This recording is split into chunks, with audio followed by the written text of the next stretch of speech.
মরুমৃত্তিকা ভারতের কোথায় কোথায় আছে? লবণের পরিমাণ খুব বেশি হয়। মরুমৃত্তিকা নিয়ে আলোচনা করব। প্রথমে দেখে নেই মরুমৃত্তিকা ভারতের কোথায় কোথায় আছে। আরাবল্লী পর্বতের পশ্চিমে রাজস্থানের মরুভূমি এবং এই অঞ্চল সংলগ্ন হরিয়ানা, গুজরাট, পাঞ্জাবের কিছু অংশে মরুমৃত্তিকা দেখা যায়। আমরা জানি ভারতবর্ষের পশ্চিম দিকে থর মরুভূমি রয়েছে। আরাবল্লী পর্বতের পশ্চিম দিকে থর মরুভূমি রয়েছে। এই থর মরুভূমি অঞ্চলটা সমগ্র অঞ্চলটা, এছাড়া এর সাথে আশেপাশের যে অঞ্চলগুলো রয়েছে যেমন হরিয়ানার কিছু অঞ্চল, গুজরাটের কিছু অঞ্চল, পাঞ্জাবের কিছু অঞ্চল, এগুলোতে মরুমৃত্তিকা দেখা যায়। এবার মরুমৃত্তিকা কী দিয়ে তৈরি? আমরা সবাই জানি মরুভূমিতে কী থাকে? বালি। তাহলে মরুমৃত্তিকার প্রধান উপাদান হচ্ছে বালি। এই বালি হচ্ছে মরুমৃত্তিকার প্রধান উপাদান। এবার আমরা মরুমৃত্তিকার কয়েকটা সাধারণ বৈশিষ্ট্য জানব।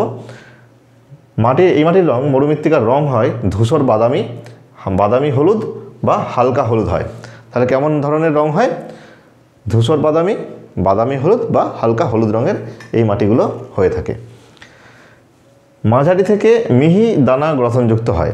তাহলে এই যে মাটির যে দানাগুলো হয় সেগুলো কখনো কখনো মিহি হয়, কখনো কখনো মাঝারি ধরনের হয়, মানে মাঝারি দানা দানা যুক্ত এই মাটিটা হয়, মাটিটার গঠন হয়। এবার মাটিতে লবণের পরিমাণ খুব বেশি থাকায় খুব বেশি হয়, লবণের পরিমাণ খুব বেশি হয়। তাহলে এই যে ক্যালসিয়াম কার্বনেট লবণটা, এটা কিন্তু এই মাটিতে বেশি পরিমাণে থাকে। এরপর হচ্ছে মাটিতে পিএইচের মান 7.6 থেকে 9.2। তাহলে পিএইচের মানটা থেকেই বোঝা যাচ্ছে এই মাটিটা ক্ষারকীয় ধরনের মাটি। তাহলে এই মাটি প্রধানত ক্ষারকীয়। পরেরটা, মাটিতে জৈব পদার্থের পরিমাণ কম এবং জল ধারণ ক্ষমতা কম।